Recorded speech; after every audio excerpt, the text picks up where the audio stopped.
नमस्कार आप सभी के लिए। ये आज आपका 21 अक्टूबर का जो एडिटोरियल है द हिंदू में पब्लिश हुआ है। लिखा दो लोगों ने है, सुनील माली और आर नागराज जी ने। बात किस बारे में कर रहे हैं? जो भारत विदेशों या विदेशी कंपनियों के साथ जो एरोस्पेस या जो विमानन डील करता है, या डिफेंस सेक्टर में मोस्टली उन्हीं चीज़ों की डील करता है, विमानन कंपनियों की। तो उसके बारे में बात कर रहे हैं, कैसे डाइल्यूशन कर दिया गया। Offset policy. ऑफसेट पॉलिसी कहलाती है आपकी कि आपको उस सौदे के एवज में कुछ आपको एक्स्ट्रा दिया जाए, कुछ एक्स्ट्रा ऐसा दिया जाए। लेकिन अंततः क्या होता है कि उस, जैसे मान लो सामान लेने गए आप, ठीक है, तो आपको एक चॉकलेट एक्स्ट्रा दे दी, लेकिन जो चॉकलेट की प्राइस है उस सामान में आपसे वसूल ली जाती है। ठीक है, जो आपसे ने सामान लिया पैसों में, उन्हीं पैसों में उस चॉकलेट की प्राइस भी जोड़ दी जाती है और आपको चॉकलेट फ्री दी जाती है। तो इस टाइप की जनरली डील होती हैं। लेकिन ऑफसेट का आप मतलब यही समझो कि एक एक्स्ट्रा चॉकलेट देना या एक्स्ट्रा चीज़ें दे देना बायर के लिए।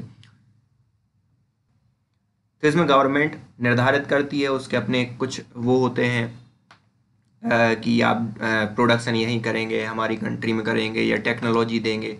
अगर इस पर्टिकुलर डिफेंस डील के बारे में बात करें, या खरीद फरोख्त होती है जो डिफेंस, उसमें उसके बारे में बात करें, तो ये आपका कहलाता है ऑफसेट।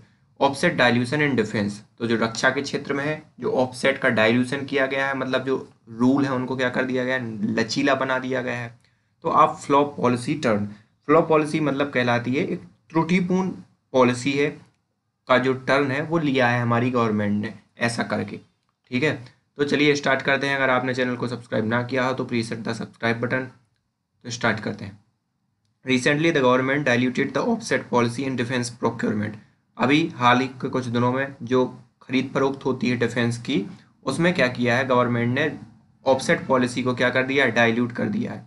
डाइल्यूट कैसे कर दिया है कि उसमें ये कहा गया है कि अगर मतलब किसी एक कंपनी से, या कहीं बायलैटरल जो खरीद फरोख्त होगी, मतलब द्विपक्षीय खरीद फरोख्त होगी दो देशों के बिटवीन, या किसी कंपनी से डायरेक्ट, तो उसमें क्या होगा, ऑफसेट पॉलिसी के जो रूल एंड रेगुलेशन है उसमें कुछ नरमी दे दी गई है जो सेलर है उसके लिए। Reportedly in the response of controller and auditor general of India's report table in parliament last month जो कैग की रिपोर्ट आई थी, उसमें उन्होंने ये कहा था कि जो ऑफसेट सेलर हैं, और मतलब जो विदेशी लोगों से हम जो चीज़ें खरीदते हैं, उसमें जो ऑफसेट की जो पॉलिसी है उसका वो पालन नहीं कर रहे हैं, और उसमें भारत को नुकसान हो रहा है। ये कैग की रिपोर्ट आई थी। तो अभी गवर्नमेंट ने क्या किया कि उस ऑफसेट पॉलिसी का क्लॉज ही हटा दिया। Many contained that the move is setback for augmenting domestic capability or for realizing the our goal of आत्मनिर्भर भारत। तो बहुत से लोग इसमें बात कर रहे हैं या बहस कर रहे हैं, या आप जो कंटेंट करना वही वार्तालाप कर रहे हैं कि ये जो मूव है गवर्नमेंट का, लचीलापन कर देना सेट ऑफसेट पॉलिसीज़ को, वो एक बहुत ही सेटबैक है, एक घातक कदम है, या पाँव में कुल्हाड़ी मारने जैसा ही है। कि जो हम आशा कर रहे हैं कि जो हमारी कैपेबिलिटी हो डोमेस्टिक प्रोडक्शन की, वो बढ़े, और आत्मनिर्भर भारत के लिए का जो हमने लक्ष्य रखा है, या जो हमारे प्लान्स हैं, उनमें क्या है, बहुत ही हानि का कारण ये बनेगी ये मूव। ठीक है, but why is it a setback for goal under the आत्मनिर्भर भारत। लेकिन ये क्यों, ऐसा क्यों है कि ये आत्मनिर्भर भारत के लिए एक बहुत सेटबैक वाला कदम है। The experience with procedure in the aerospace industry since 2005 seems to offer useful lesson in redesigning defense offset। और 2005 से जो जो भी हमने खरीद फरोख्त की है एरोस्पेस के अंदर, उसने हमें ये सिखा दिया है, या उसने हमें बहुत से ऐसे लेसन दिए हैं जिससे हम सीख सकते हैं कि हमें अपनी जो ऑफसेट पॉलिसी है, या डिफेंस में जो हम खरीद फरोख्त करते हैं, उसमें ऑफसेट पॉलिसी को कैसे रीडिज़ाइन किया जाए। फिर क्या है, व्हाट इज ऑफसेट पॉलिसी। अब यहाँ पर ऑफसेट पॉलिसी क्या है, तो ये अलग अलग चीज़ें होती हैं। हो सकता है आप किसी दुकानदार से क्या चॉकलेट की मांग करते हो, आप अगर सब्जी लेने जाते हो तो आप क्या कुछ एक्स्ट्रा उसके फॉर्म में वेजिटेबल जैसे धनिया हो गया, इन सब चीज़ों की आप मांग करते हो। तो ये अलग अलग ऑफसेट पॉलिसी अलग अलग जो रिक्वायरमेंट है उसके regarding, and how it is expected to boost domestic capability.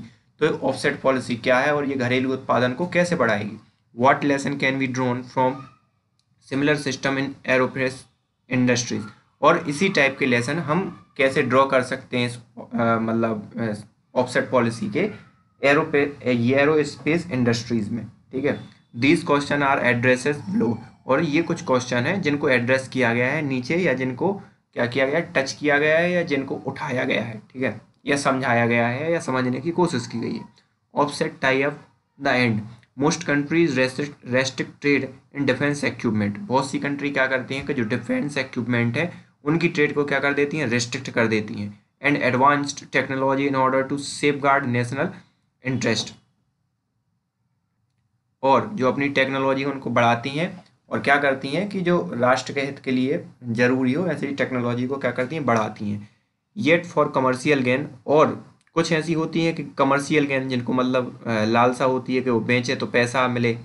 तो and for global technological recognization, और जो ग्लोबल उसमें है टेक्नोलॉजी पहुंचाने, मतलब एक तो जो है मतलब सेलर क्या सोचेगा कि उसको कमर्शियल लाभ होगा, और जो दूसरे जो बायर्स है वो ये सोचेगा कि हमें ये टेक्नोलॉजी मिल जाए।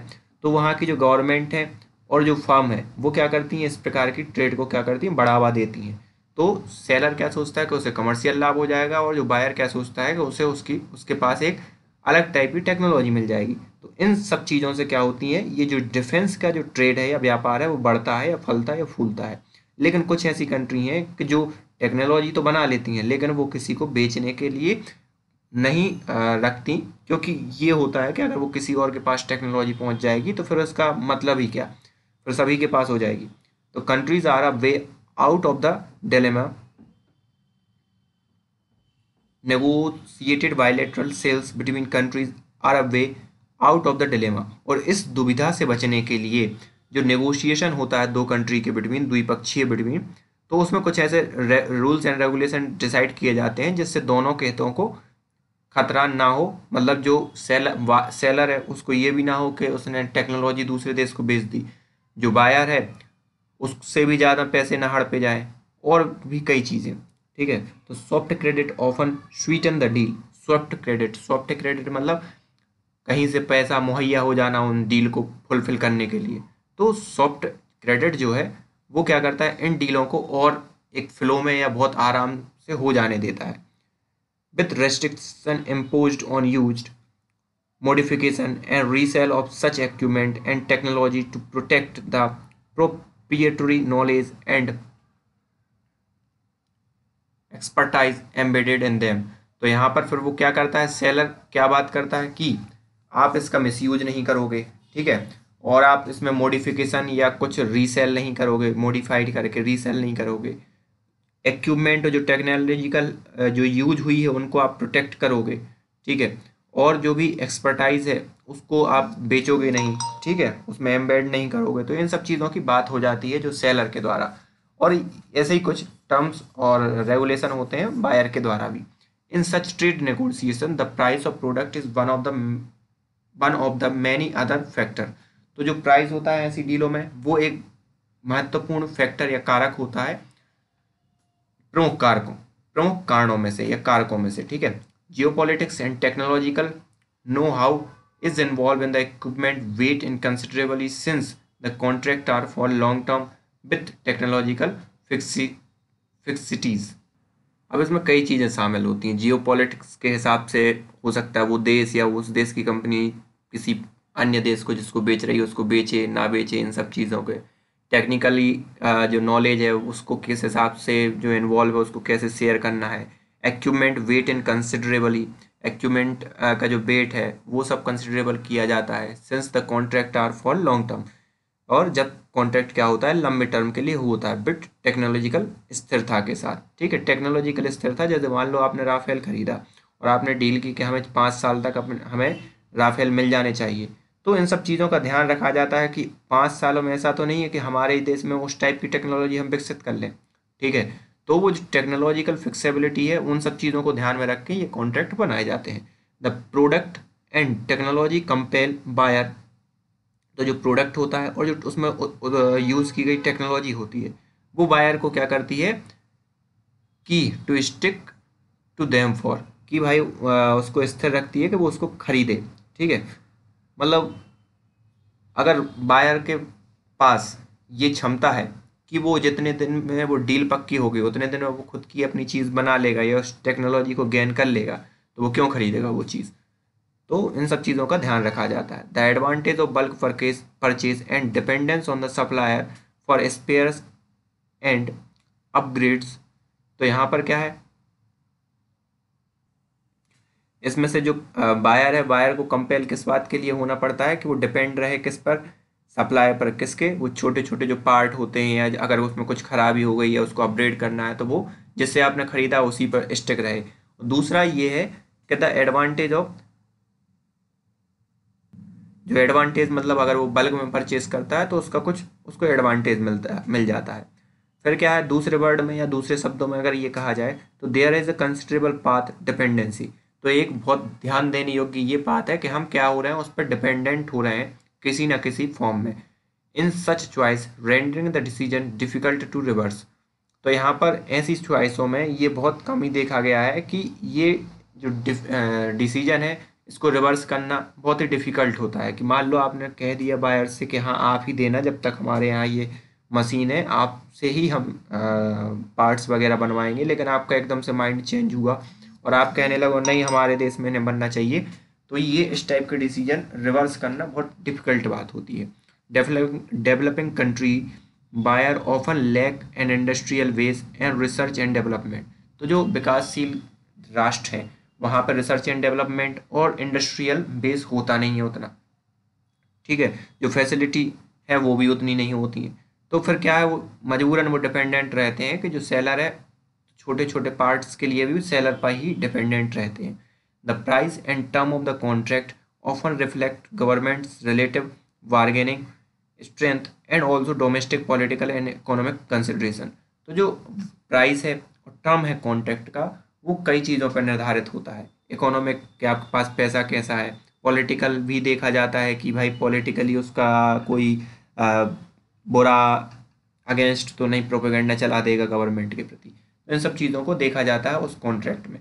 Large buyer such as India, तो बड़े बड़े जो खरीदार हैं जैसे कि इंडिया हो गया, seek to exercise their buying power.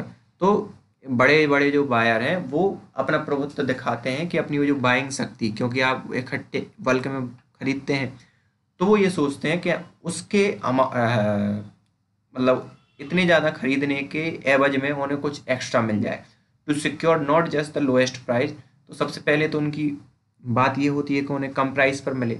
They also try to acquire the technology to upgrade domestic production. और वो ये भी चाहते हैं कि वो जो खरीद रहे हैं, जो भी जैसे विमान खरीदा तो उसकी टेक्नोलॉजी भी उन्हें मिल जाए और वो उसे डोमेस्टिक प्रोडक्शन में लगा सकें और डोमेस्टिक प्रोडक्शन कर सकें उसका। World research and development capability, और ये इन सब चीज़ों को बढ़ा सकें। रिसर्च एंड डेवलपमेंट हो गया, इंडस्ट्रियल बेस हो गया, तो इन सब चीज़ों में the offset clause used globally is the instrument for securing these goal. और जो ऑफसेट का जो क्लॉज है इन्हीं सब लक्ष्यों को सिक्योर करने के लिए बनाया गया है। नंबर ऑफ चेंजेस, अब नंबर ऑफ चेंजेस क्या है। The initiated in 2005 the offset clause has a requirement of sourcing 30% of the value of contract domestically. तो 2005 में जो ऑफसेट कॉन्ट्रैक्ट बना था उसमें ये कहा गया था कि 30% जो पार्ट्स हैं वो कहाँ बनेंगे, इंडिया के अंदर ही बनाए जाएंगे। जैसे जो भी है 100% में से 30% पार्ट इंडिया के अंदर। Indigenisation of production in a strict time frame and training Indian professional and high tech skill. तो जो for promoting domestic research and development, तो इन सब की जो बात हुई थी कि 30% यहाँ पे होगा, तो उसमें एक टाइम फ्रेम निर्धारित किया गया था जो बड़े ही स्ट्रिक्ट रूप से उस चीज़ को फॉलो किया गया कि मतलब इतने दिन में एक इतने टाइम फ्रेम में ही इस डील को क्या हो जाना चाहिए, पूरा हो जाना चाहिए। और जो प्रोफेशनल्स को जो स्किल है मतलब जो डोमेस्टिकली वो टेक्नोलॉजी देंगे तो टेक्नोलॉजी का जो मतलब ट्रेनिंग है वो भी हो जानी चाहिए एक नियत समय में। However the policies has been tweaked many time, लेकिन क्या हुआ कई बार इन पॉलिसी को तोड़ा मरोड़ा गया, अस्त व्यस्त किया गया। As of November 2019 as in the reply to parliamentary question और नवंबर 2019 में पार्लियामेंट में क्वेश्चन पूछा गया, उसके रिप्लाई में डिफेंस मिनिस्टर ने कहा कि had signed a 52 offset contract worth 12 billion by Indian offset partner. तो यहाँ पर 12 बिलियन का जो इंडियन ऑफसेट पार्टनर के साथ कॉन्ट्रैक्ट बनाए गए हैं ऑफसेट। और डोमेस्टिक फर्म, तो डोमेस्टिक फर्म या उनके साथ जितनी भी खरीद फरोख्त हुई है 12 कॉन्ट्रैक्टों में, उनमें 12 बिलियन का जो है वो इंडिया के लिए वो किया गया है, निर्धारित किया गया इतना पैसा। The duration of this contract extend up to 2022। तो जो ड्यूरेशन है तो उनकी कॉन्ट्रैक्ट की वो एक्सटेंड कर दी गई है कहाँ तक, 2022 तक। According to the recent CAG report mentioned above, between 2007 and 2018, the government reported signed 46 offset contract worth rupees 66,427 crore of the investment। तो 2007 से 2008 के बिटवीन देखा जाए तो 46 ऑफसेट कॉन्ट्रैक्ट गवर्नमेंट ने साइन किए हैं 66,427 करोड़ के। However, the realized investment was merely 8% of worth rupees 5,457 crore. लेकिन अगर देखा ये गया है कि जो इतने 66,000 के कॉन्ट्रैक्ट साइन किए गए थे उसमें से सिर्फ 8% का ही इन्वेस्टमेंट हुआ है अभी तक, मतलब लगभग 5,457 crore. Reportedly technological transfer agreement in the offset were not implemented. और जो बात हुई थी कि टेक्नोलॉजी का क्या होना चाहिए, ट्रांसफ़र होना चाहिए, मतलब इंडिया को ट्रांसफ़र होना था उन सभी कॉन्ट्रैक्ट में, तो वो तो इम्प्लीमेंट हुआ ही नहीं है। Failing to accomplish the state policy objective. और इससे क्या है, स्टेट के जो उद्देश्य हैं, मतलब भारत के जो उद्देश्य हैं वो क्या हुए हैं, फेल हुए हैं। We are unable to verify the claim as the government has not put in place an automatic monitoring system for offset contract and initially promised। तो इसमें क्या है, गवर्नमेंट ने क्या नहीं किया, हम अनेबल रहे इन सब चीज़ों को वेरीफाई करने में कि क्या ये सब हुआ है कि नहीं हुआ है, और हम एक ऐसी व्यवस्था बनाने में अक्षम रहे कि उसमें हम ऑटोमेटिक मॉनिटरिंग की व्यवस्था बना दें कि वो टेक्नोलॉजी दे भी रहे हैं कि सिर्फ बातें ही कर रहे हैं जो सेलर है वो। On September 28, the government has diluted this policies further। और सितंबर 2028 को गवर्नमेंट ने इस पॉलिसी को और लचीला बना दिया या डाइल्यूट कर दिया। Henceforth the offset clause will not be applicable to bilateral deal and deal with single seller to begin with। तो यहाँ पर उसमें ये बता दिया गया कि दो पक्षीय लोगों के बिटवीन या दो पक्षीयों डील होती है तो उसमें ऑफसेट का क्लॉज नहीं रहेगा। Setback for defence. अब ये सेटबैक क्यों है, defence most defence deal are bilateral, क्योंकि ज़्यादातर डिफेंस डील क्या होती हैं, बायलेटरल होती हैं और सिंगल सप्लायर ही उसमें इन्वॉल्व होता है। तो the dilution mean practically giving up the offset clause, sounding the death nail of India's prospect of boosting defence production and technology. तो जो डायल्यूशन का प्रैक्टिकली मीन ये है कि हमने जो ऑफसेट का जो क्लॉज है उसको गिव अप कर दिया है, साथ ही साथ मतलब उसका खात्मा कर दिया है, और साथ ही साथ ये इस टाइप का ध्वनि प्रतिध्वनि कर रहा है कि जो हमारी इंडिया की जो आशा थी या उद्देश्य थे कि हम अपना डिफेंस प्रोडक्शन बढ़ाएंगे और जो हमारी टेक्नोलॉजिकल सेल्फ रिलायंस है उसको बढ़ाएंगे, उस पर भी को भी धक्का लगा है। The government however has defended the decision by claiming the cost advantage. लेकिन गवर्नमेंट इस डिसीजन को डिफेंड कैसे कर रही है कि इससे हमें कॉस्ट एडवांटेज, मतलब जो भी हम परचेज करेंगे उसमें हमारी कम कॉस्ट खर्च होगी। इट इज़ अ लेमेंटेबल एक्सक्यूज, और ये एक लीपापोती करने वाला एक्सक्यूज़ है for the reported policy failure, जो कि एक पॉलिसी है उसके फेल्यूर होने का, जो पॉलिसी फेल्यूर हुई है उसको लीपापोती करने का एक कारण मात्र है। Price is one of the many factor in such deal as explained above. Price एक नो डाउट एक महत्वपूर्ण अंग है या कारक है इन डील के बिटवीन या ऐसे कॉन्ट्रैक्ट के लिए। The higher cost of agreement due to the offset clause would pay for itself by reducing cost. तो जो हायर कॉस्ट है ऑफसेट के कारण क्या होती है, उस चीज़ की प्राइस बढ़ जाती है for itself by reducing cost in the long term by indigenisation. लेकिन उससे क्या होता कि आपके पास टेक्नोलॉजी आ जाती, तो आप क्या करते कि जब उसका इंडिजनाइजेशन कर देते तो उसका कॉस्ट ऑटोमेटिकली क्या होता, रिड्यूस हो जाता, and the potential technological spill over for domestic industries. और इससे क्या है, जो इंडियनाइजेशन हो जाता है उससे क्या है, प्रोटेक्शन और पोटेंशियल टेक्नोलॉजिकल उसका, तो उसका क्या हो गया, खात्मा हो गया। हेंस गिविंग अप, क्योंकि अब वो टेक्नोलॉजी थोड़े ही देंगे क्योंकि आपने ऑफसेट डील को लगभग खत्म ही कर दिया है। Hence giving up the offset clause is undoubtedly a severe setback. और जो मतलब अंत में यही कह रहे हैं कि जो पूरा परिणाम यही निकलता है कि अगर आपने ऑफसेट को खत्म किया है तो वो एक बहुत बड़ा सेटबैक है। Short lived in aerospace. The offset policy can, however, succeed if it is designed as executed correctly, as a parallel episode in aerospace industries demonstrated. तो जो ऑफसेट की जो पॉलिसी है वो सक्सेड हो सकती थी, लेकिन कब हो सकती थी, जब उसको जैसे डिज़ाइन किया गया था उसको उसी हिसाब से एग्जीक्यूट भी किया जाता, जैसे कि पिछले parallel episode in aerospace demonstrated. तो जो पैरेलल एरोस्पेस इंडस्ट्रीज है जैसे कि डेमोन्स्ट्रेट हुआ है वैसा अगर होता तो, despite the hept of Hindustan aeronautics limited. तो सिर्फ एरो हेप्ट मतलब होता है कि इसको छोड़कर मतलब एक प्रमुख या वजन होता है, हेप्ट मतलब तो वजन होता है। तो यहाँ पर लेकिन इनका मतलब ये है कि हिंदुस्तान एरोनॉटिक्स लिमिटेड को छोड़कर India is light weight in global civilian aerospace manufacturing. तो अगर हिंदुस्तान HAL को अलग कर दिया जाए तो इंडिया के पास कोई भी ऐसा नहीं है कि जहाँ एरो स्पेस इंडस्ट्रीज में वो ग्लोबली खड़ा हो सके। As the public sector giant mostly devoted itself to defence production. और हिंदुस्तान एरोनॉटिक्स की बात करें तो वो एक पब्लिक जाइंट है और वो जनरली किस चीज़ के लिए काम करता है, डिफेंस इक्विपमेंट के लिए। ऐसा नहीं है कि वो कमर्शियल हवाई जहाज बनाए या इन सब चीज़ों में काम करे। द मच टच्ड national civil aviation development project to come up with indigenously design regional transport aircraft RTA has remained a non starter from day one. तो यहाँ पर ये वाली प्रोजेक्ट स्टार्ट भी किया गया था लेकिन वो अभी तक चालू नहीं हुआ है डे वन के साथ। नॉन स्टार्टर मतलब वो नेग्लेजिबल ही है। However with the introduction of the offset policy in 2005 things change dramatically.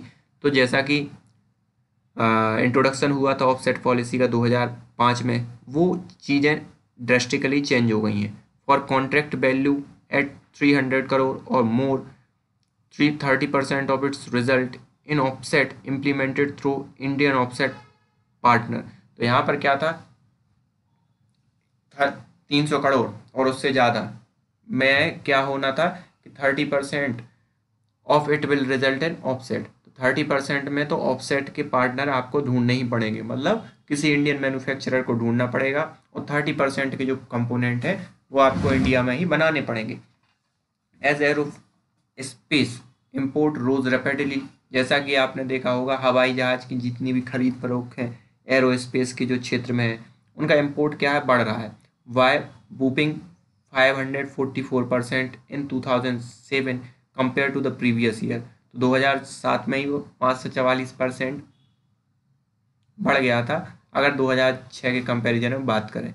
Bye 2014 export increased 6.7 billion from paltry 62.5 million in 2005। तो यहाँ पर क्या है, जो एक्सपोर्ट है वो 2014 में कितना इंक्रीज हो गया था, 6.7 बिलियन। जो पाल्ट्री मतलब होता है तुच्छ था 52.5 मिलियन 2005 के अंदर। According to the United Nation Comtrade database, जो कॉमट्रेड डेटाबेस है US का, उसके अकॉर्डिंग ये बात कर रहे हैं, ये डेटा जो उन्होंने दिया। The offset clause enable India to join the league of the world top 10 aerospace exporters. तो जो ऑफसेट क्लॉज था उसने इनेबल्ड किया इंडिया को कि उसने ज्वाइन किया किस लीग को, वर्ल्ड की टॉप 10 एरोस्पेस एक्सपोर्ट को, एक्सपोर्टर बना। मतलब क्यों, क्योंकि उसे टेक्नोलॉजी आ जाती थी, प्रोडक्शन घर में होता था मतलब इंडिया के अंदर, और फिर बाद में उसको एक्सपोर्ट होता था तो टॉप 10 एरोस्पेस एक्सपोर्टर में काउंट होने लगा। The only country without a major domestic aerospace firm. और ये एक ऐसी कंट्री है जहाँ पर कोई भी डोमेस्टिक मैन्युफैक्चरिंग नहीं होती एरोस्पेस की या हवाई जहाज वगैरह की, फिर भी ये टॉप 10 एक्सपोर्टर में शामिल हो गया। The success was short lived. तो जो सक्सेस थी वो उसकी आयु बहुत ही कम थी। However export plummeted after the offset clause was relaxed. और जो एकदम से घट गया, जो एक्सपोर्ट है वो एकदम से घट गया जब से कि ऑफसेट क्लॉज को क्या कर दिया गया, रिलैक्स्ड कर दिया गया। Primarily when the threshold for the policy was raised from हितर तो 300 करोड़ टू 2000 करोड़। तो जो एक की पॉइंट था या जो रेफरेंस पॉइंट था 3000 करोड़ तक वो 30% वाला क्लॉज लागू होना था, तो उसे 2000 करोड़ का कर दिया 2016 के अंदर। The offset export fell to 1.5 billion by 2019। और इससे क्या हुआ कि जो ऑफसेट एक्सपोर्ट था वो फेल हो गया 1.5 बिलियन 2019 के अंदर। The 2005 policy helped promote the vibrant aerospace cluster mostly micro small and medium enterprises. तो 2005 की जो पॉलिसीज़ है वो उसने प्रमोट किया वाइब्रेंट एरोस्पेस को, मतलब एरोस्पेस के क्षेत्र में काम कर रहे मीडियम एंटरप्राइजेस, माइक्रो एंटरप्राइजेस मतलब छोटे लघु और स्मॉल उद्योगों को अराउंड बेंगलुरु के चारों तरफ। The policy dilution undid success. और जो पॉलिसी का डाइल्यूशन हुआ वो क्या हुआ है कि उस सक्सेस को क्या कर दिया है, पानी फेर दिया गया, उस सफलता पर पानी फेर दिया गया है। The moral of the story is there for everyone to see. और एक मोरल स्टोरी है जो हर किसी को देखनी चाहिए। Aiding self-reliance. Reportedly because of the CAG's critical remark in its latest report tabled in the parliament, the government has virtually scrapped the defense offset policies. तो जैसे ही कैग ने क्या किया, संसद के अंदर या जहाँ पर भी उसने पार्लियामेंट के अंदर रिपोर्ट पब्लिश की, तो उसमें ये कहा गया कि ऑफसेट पॉलिसी का पालन ही नहीं हुआ। तो गवर्नमेंट ने क्या किया, वर्चुअली उस पॉलिसी को ही अलग कर दिया। Thus, India has voluntarily given up a powerful instrument of bargaining to acquire scarce advanced technology, a system that large and prolifically ambitious nations seek to exercise। तो इससे गवर्नमेंट ने क्या किया है कि एक टूल खो दिया है जिससे क्या कर सकता था, वो बार्गेनिंग कर सकता था सेलर से। ठीक है, there are successful example to draw lesson from aerospace industries episode demonstrated. तो ये एक सक्सेसफुल एग्जाम्पल है, जैसा कि एरोस्पेस इंडस्ट्रीज ने डेमोन्स्ट्रेटेड किया, तो उससे हमें सीखना चाहिए। Industries episode demonstrate India need to reconceive और reimagine the offset clause in defence contract. तो इंडिया के लिए ज़रूरत है कि वो फिर से रिकंसीव करे। ठीक है, कंसीव मतलब होता है विचार करे, फिर से विचार करे, ठीक है, या फिर से समझे चीज़ों को और फिर से कल्पना करे, री इमेजिन करे कि ऑफसेट क्लॉज जरूरी था कि नहीं defence contract with strict enforcement of deal. और उसमें उस मतलब जरूरी था और किसके साथ, स्ट्रिक्टली उस चीज़ को फॉलो करवाया जाए इन नेशनल इंटरेस्ट, जो कि राष्ट्र के हित में है कि नहीं, and order to aim for Aatmanirbhar Bharat अभियान और सेल्फ रिलायंट इंडिया। और इस पथ में जब हम बात कर रहे हैं कि हमें आत्मनिर्भर बनना है, सेल्फ रिलायंट बनना है, तो उस पथ में या उस परिप्रेक्ष्य में या उस नज़रिए से देखा जाए तो ऑफसेट पॉलिसी ज़रूरी है कि नहीं, तो इस बारे में इंडिया को विचार करना चाहिए। So this is the end of today's editorial. So thank you for today.